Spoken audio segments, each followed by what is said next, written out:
Uh, what is up with the Bibles and translations and the King James Version today? What is the controversy? Well, the King James comes from the traditional text, okay?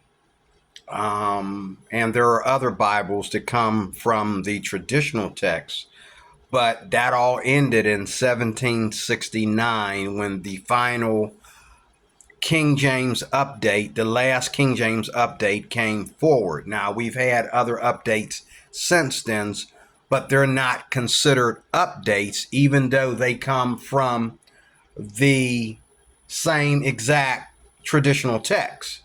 They are not considered updates, like the Simplified King James, the New King James, the MEV, the 21st Century King James, so on and so on. I have in front of me the MEV and the New King James, which are two of my favorites, two of my best. You can believe the nonsense if you want to. For example, Mark chapter 16, the ending of Mark chapter 16 was not in the original text, but somehow it got into the King James Bible. You can believe that nonsense if you want to.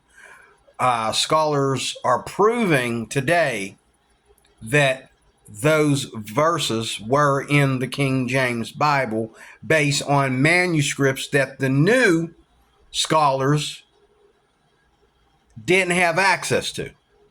Okay, and there's a lot of things that the modern day scholars don't have access to that they had access to back in ancient times, back before 1769.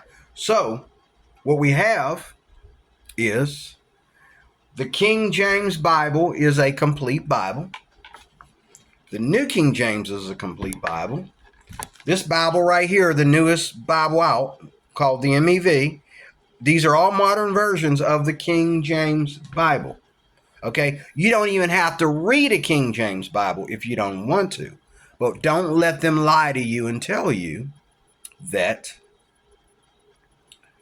the King James is the problem. No, the problem is today where we have sabotaged our Bible and watered it down to be something that it was never supposed to be. And they say, well, if you know, the King James scholars knew if they had what we had today, they would have had just as many, but no, they wouldn't have. The King James scholars were not expecting us to sabotage God's word like we have today. God bless you.